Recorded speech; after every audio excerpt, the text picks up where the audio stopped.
Morning break news. चीनी राष्ट्रपति की पसंदीदा कार में घूमे मोदी, यूपीएससी फेल कैंडिडेट को नौकरी देगी सरकार, एमपी कांग्रेस अध्यक्ष पर हमले की कोशिश।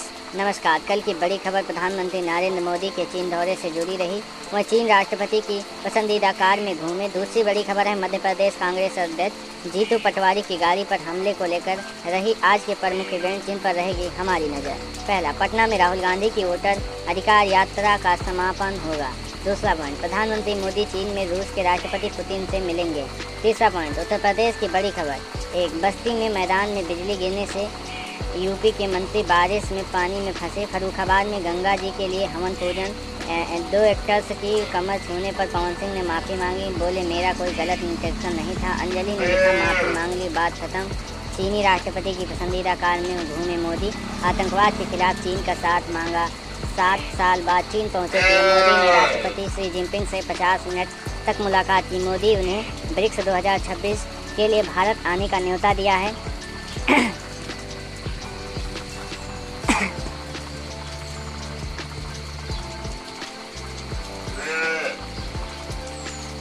जिनपिंग ने कहा कि भारत चीन का साथ आने की ज़रूरत है। जिनपिंग ने पीएम मोदी को घूमने के लिए अपनी फेवरेट रेड फ्लैग कार दी। एससीओ समिट के ग्रुप फोटो में पीएम मोदी के साथ पाकिस्तानी प्रधानमंत्री शहबाज शरीफ भी दिखे।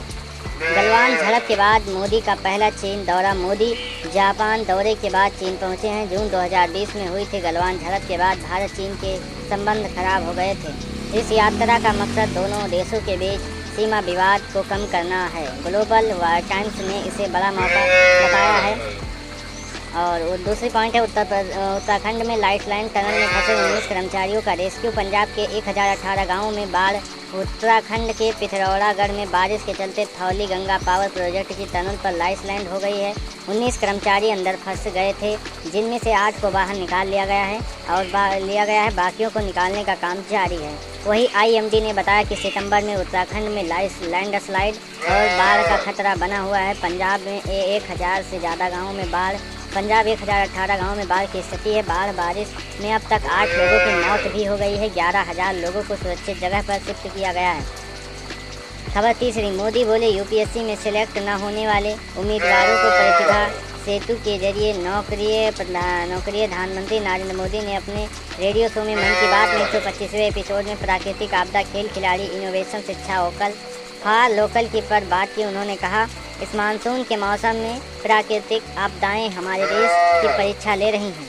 यूपीएससी की तैयारी करने वालों पर बात की। पीएम मोदी ने कहा कि कई उम्मीदवार यूपीएससी की फाइनल लिस्ट में जगह नहीं बना सके। उनकी जानकारी डिजिटल प्लेटफॉर्म प्रतिभा सेतु ऐप पर उपलब्ध कराई जा रही है, जो देश की बड़ी बड़ी कंपनियों के साथ शेयर की जाएंगी ताकि उन्हें इन कंपनियों में अच्छी जॉब मिल सके।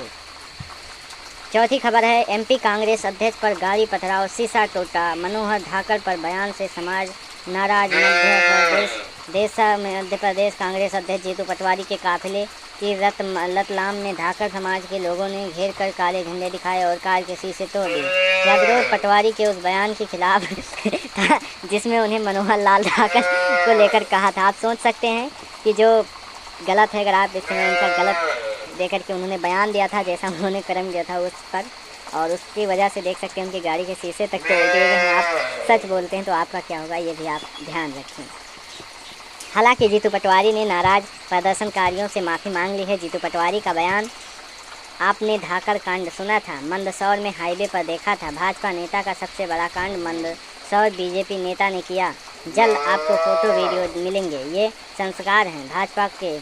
पूरी खबर पढ़ने के लिए आप सर्च कर सकते हैं। 5वीं खबर है ट्रंप का जापान पर अमेरिकी चावल खरीदने का दबाव। भारत पर भी मांसाहार दूध खरीदने का दबाव था। अमेरिकी राष्ट्रपति ट्रंप जापान पर अमेरिका की चावल के लिए बाजार खोलने का दबाव बना रहे हैं। इस वजह से जापान के मुख्य वार्ताकार आकाजावा ने अमेरिका दौरा रद्द कर दिया है। मीडिया रिपोर्ट्स के मुताबिक आकाजावा 28 अगस्त को वाशिंगटन डीसी का दौरा करने वाले थे। भारत पर भी दबाव बनाया था। अमेरिका ने इसी तरह का दबाव भारत पर भी बनाया था। अमेरिका चाहता था कि भारत उसकी मांसाहार गायों का दूध खरीदे, साथ ही उनके किसानों के लिए भारत अपना मार्केट ओपन करे, लेकिन भारत ने इससे साफ इनकार कर दिया था। इसके बाद अमेरिका ने भारत पर 25% टैरिफ लगाया था।